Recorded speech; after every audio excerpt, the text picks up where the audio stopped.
All right, guys, after a whole lot of prepping and getting ready, here we are. We're going to start the actual content for World History Honors. Now, I don't have a lot of time for introduction here, but just know that we're going to be covering a lot of prehistory at this point. So we're going to be talking about Neolithic era, touching a little bit on Paleolithic era, and then moving forward. So our goal today, we're actually going to get through the three things behind me: learning about the past, Neolithic Revolution, and civilization begins. So we're going to go super fast and try to pick up on some key objectives there and understanding mainly the Neolithic Revolution.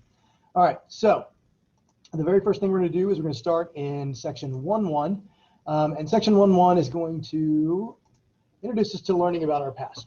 All right, so over here. So prehistory. Also keep in mind our essential question for this particular unit. It's still not working as well as I want it to. Our essential question is, why is culture important? So keep that in mind. So we're developing that culture.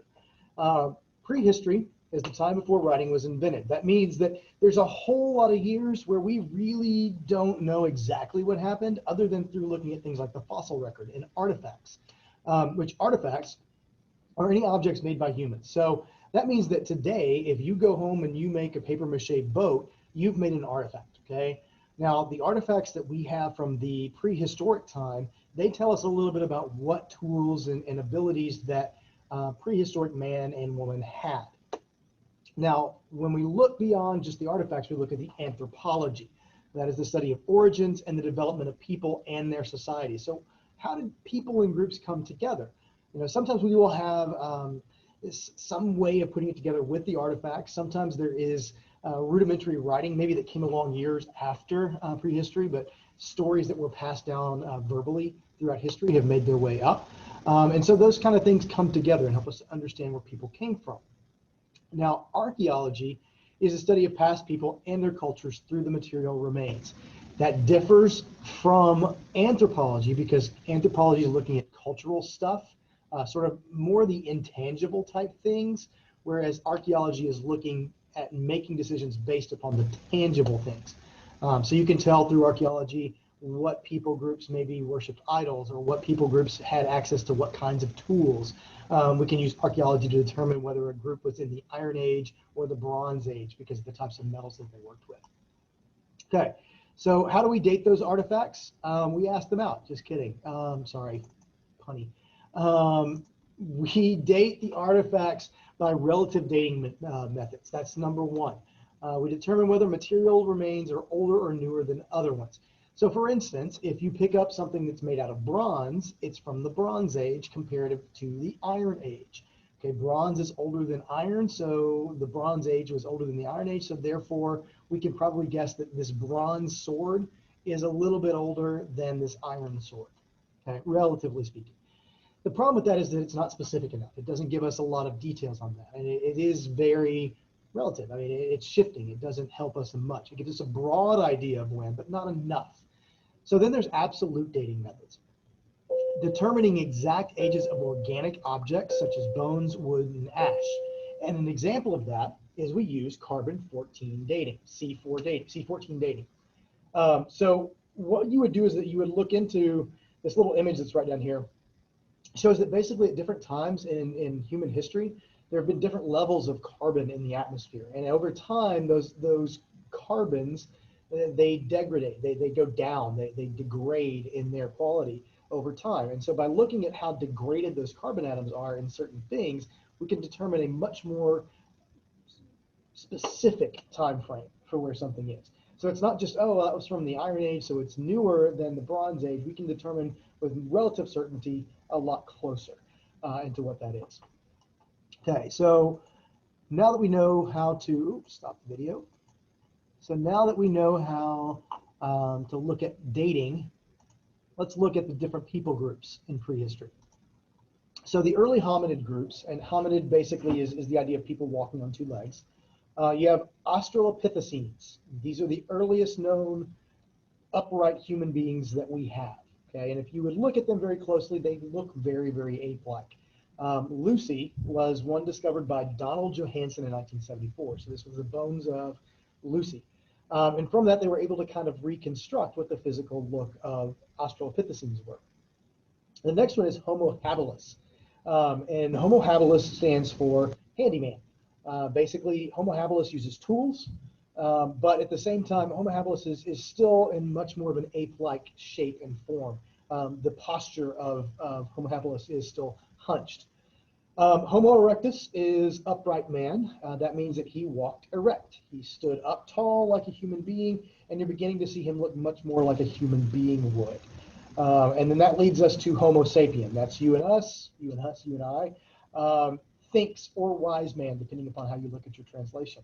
The idea here is that with Homo sapien is the most evolved form of the hominid groups. Now, keep in mind when I use the term evolved, I know that some people would say, well, I don't believe in evolution, I don't believe in that. Maybe you just want to use, I'm using it as a terminology of we have changed over time, that these are the groups that we look at from our lineage. But I know that some people have different viewpoints on that. So I understand that for the sake of this course, we're going to use the terminology of evolved, simply to mean that mankind has grown and changed throughout history and prehistory. Okay, so the next thing we're going to do is go to section 1.2. We're going to talk about the Neolithic Revolution itself. So the Neolithic Revolution begins approximately 10,000 BC. For those of you who are trying to figure out what BCE means, that stands before current era. Now, sometimes you may have seen it seen as BC or AD, and AD being the most current calendar. AD stands for Anno Domini, which means, sorry, I apologize for butchering Latin there, which stands for in the year of our Lord. And so the reason why I try to use BCE and CE is because BCE is before current era and CE is current era. It's a little bit more scientific, and it doesn't get into the messiness of the fact that we base our Gregorian calendar, our current calendar, off of the birth of Jesus, which was actually not in 0, FYI. All right, so approximately the Neolithic Revolution begins in 12,000 years ago from today, a little more than that now. Now, what does that look like? What is the before and after the Neolithic Revolution? The first thing we're going to look at here is this comparison chart. So I'll slide over here, where I'm kind of in the middle. Okay, and down, there. So the Neolithic Revolution, everybody was nomadic. That means they moved around. They were hunters and gatherers. The family was a patriarchal society. The man ruled the family. They had a barter system, which if you don't know what barter is, hey, I have this pelt. Can I have your meat? Sure, we'll exchange those two things, and that's a barter. So it's a trading system. Technology was tools, weapons, and they began to develop language. After the Neolithic Revolution over here, we have domesticated plants and animals. That meant that people were able to stay in one location for longer periods of time, thus leading to farming villages and surpluses of food. So you had extra food, which before the Neolithic Revolution, it was survival. Get me food to survive. Government, you had a village government with a chief and a council. Cities had organized government for the first time, and they built public works construction projects. So we'll actually see some of those here in a few minutes, like examples of what that looked like. The economy, now you had merchants and you had trade. Because there's a surplus of food, you can have people who are selling food without actually producing said food, and people who have different skills and trades that begin to develop. The technologies that occurred, plowing, weaving, pottery, and calendars. So we're actually able to tell time a little bit more now, and people are able to make clothes out of things other than the hair of a dead animal. Next. Okay, so culture. If you're looking at your recipes here, we're up to the culture one for sure. So nomadic, that means that people move from place to place for food. They are searching after that. Now, in relative modern times, you can look at Native Americans as being, many of the tribes were nomadic. They would follow the buffalo. They would follow whatever their food source was. And so that's what people were in the old prehistoric days. They might live in a small group for hunting and gathering, because there was a little bit of this symbiosis there where people had to learn to live together. And eventually that would develop into the cities that we know. And most basic belief systems of these Paleolithic folks, of these before we measured time people, was animism. And it's a belief that spirits and or forces reside in animals, objects, and dreams. Animism was one of the earliest examples of religion. They believed that they prayed to the deity or the god or the spirit of the rock or the sun or the water or the rain. And so we see that again, Native Americans still had much of an animistic viewpoint in the 1800s. But we also have other religions today that practice a form of animism. So it's not even, it's still there. It's not gone. It's still a present and active religion. I believe Wicca uses something at least akin to or similar to animism today. So next up, we have, sorry, I'm trying to find my, okay. So domestication occurs. And domestication is when you tame animals or tame animals for human use, and you begin to grow or control the growth of plants. So if you've had a garden, if you've ever grown a garden, you've grown fruits and vegetables. We actually started our own garden this summer, and we tried to grow cucumbers and jalapenos and several other things. And so we were able to grow a few things. Okay, so we domesticated some plants. And so if you've done that, you've domesticated an animal or a thing. If you had pets, you've domesticated them, you've trained them. The first villages that we know of where things were developed, Jericho was developed in Israel. Some of you who maybe have studied the Old Testament to Christians or the Pentateuch if you're Jewish, you would know that Jericho is a very famous city. It was a walled city. Many of the cities were. Another one was Çatalhöyük. Again, I'm sorry if I'm butchering my ancient Turkish. And it was an agricultural city, and that was located in Turkey. Systematic agriculture is that you produce food on a regular basis, and so there's a steady food supply. You begin to learn. At this point, they're figuring out what grows at what seasons, and so we always have food, but there's going to be times when certain foods and vegetables, fruits and vegetables, are not going to be available. Farming begins to change culture, and it forms the basis of civilization and government. Because again, that barter system really begins to expand. I can grow certain things because my soil is acclimated for that, but you can't. So I can grow that, I can sell that to you, and then you can sell me something that I can't grow. Or maybe you're the one who raises the animals, and so I need the meat from you, and I'll give you the vegetables. And so that sort of barter system inevitably leads to the point where you're going to have people arbitrating or controlling and making sure people are treating each other fairly. Civilization and government are born. Okay, next.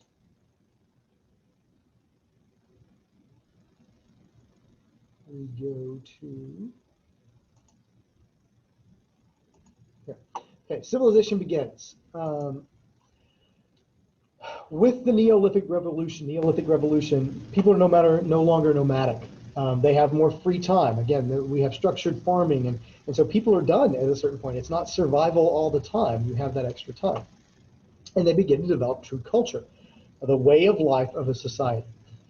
With it, they have a traditional economy. They rely on habit, custom, and ritual, and it does not change over time. That's the definition of a traditional economy relies on habit, custom, or ritual, and does not change over time. That's culture.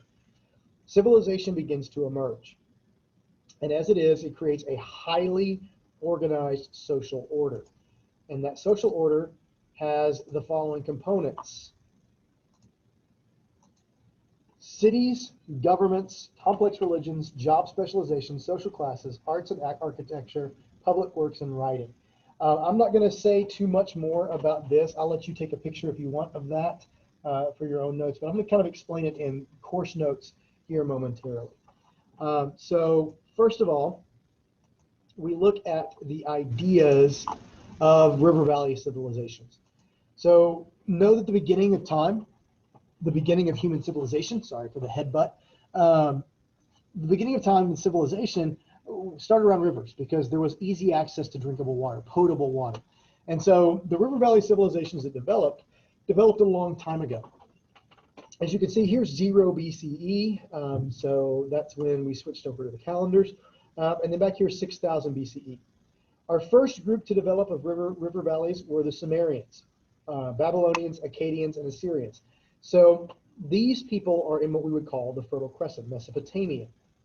And eventually this particular group is going to develop in what we would know today as our Israel, Saudi Arabia, Iran, Iraq, those particular areas, okay?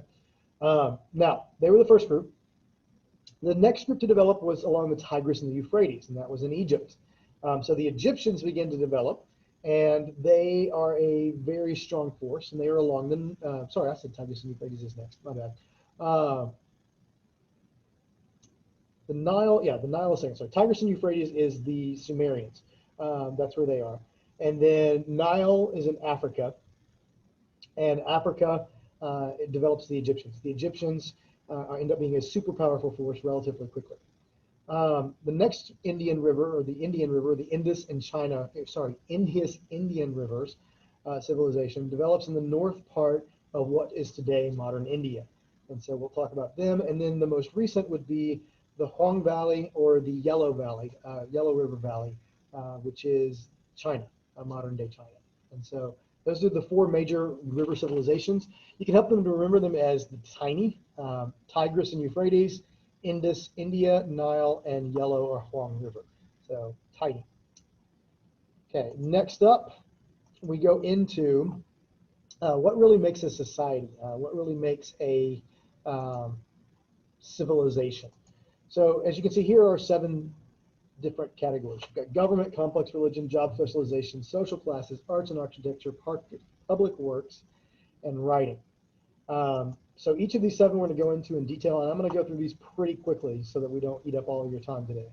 Okay, number 1, government. Government organizes and regulates human activity.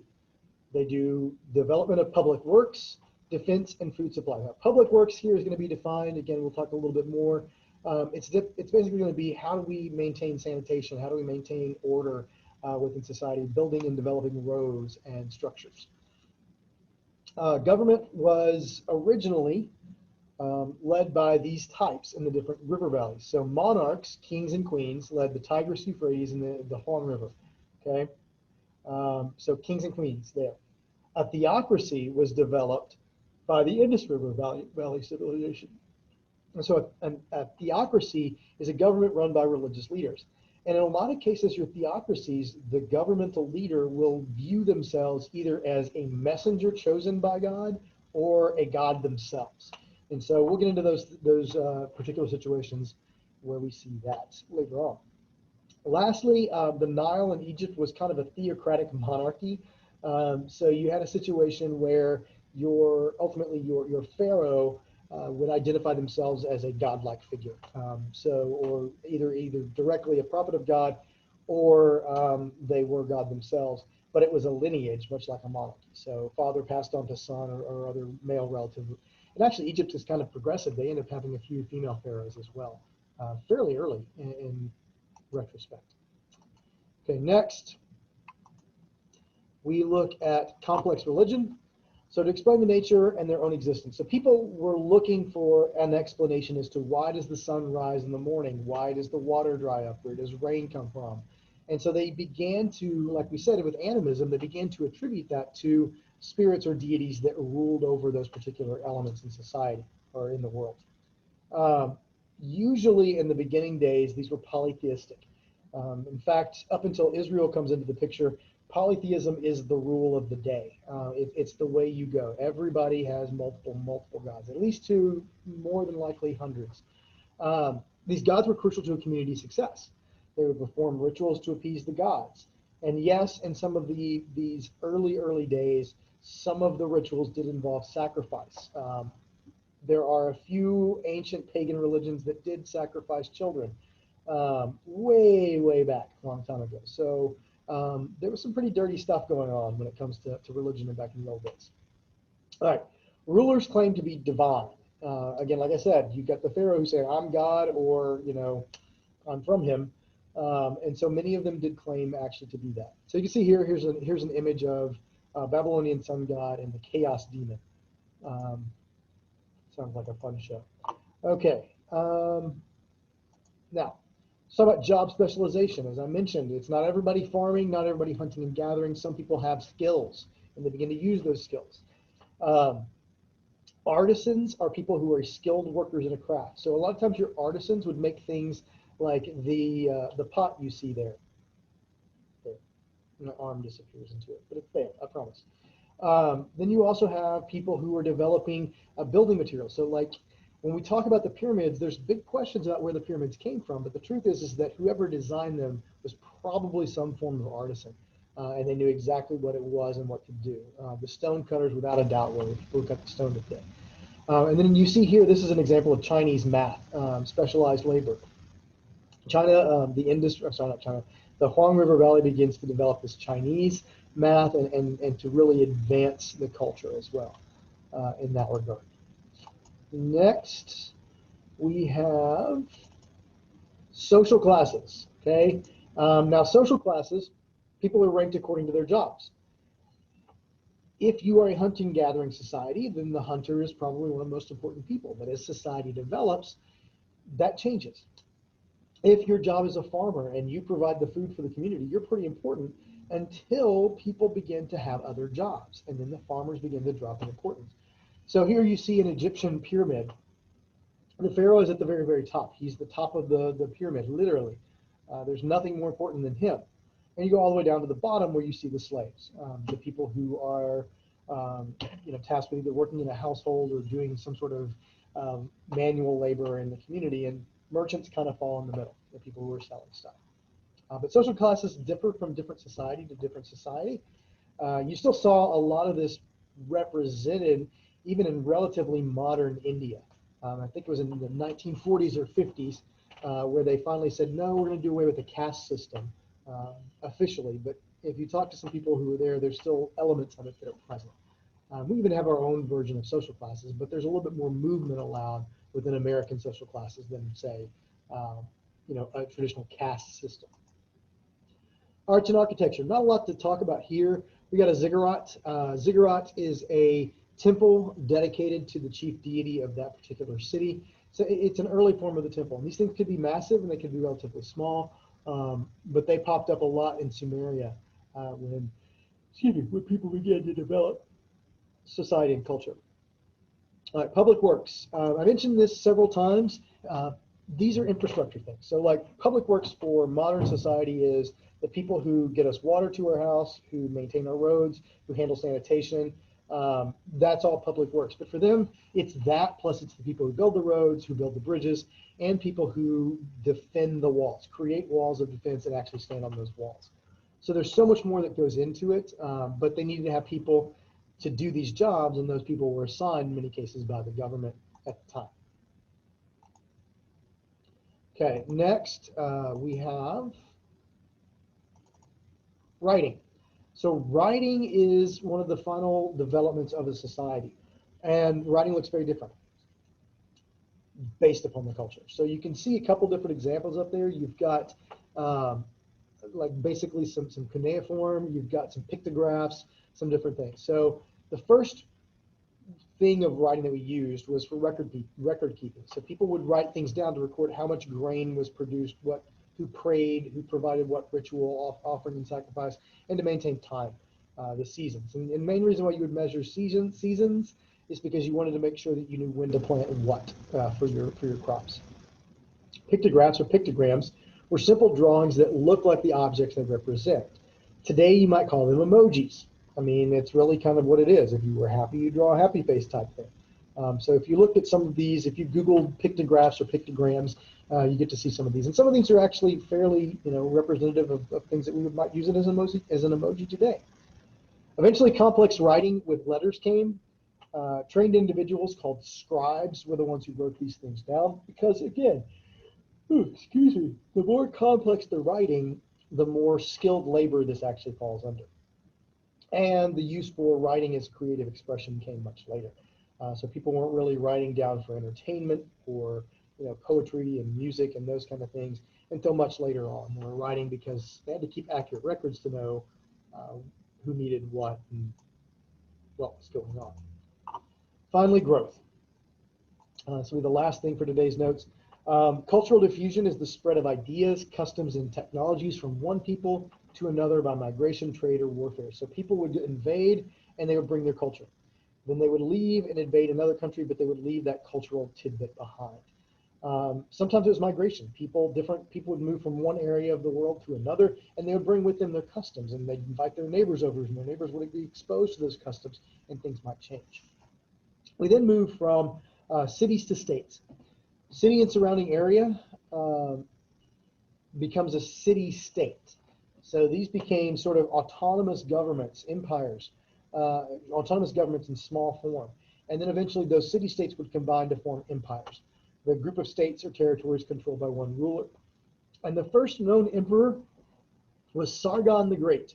That's his image right there.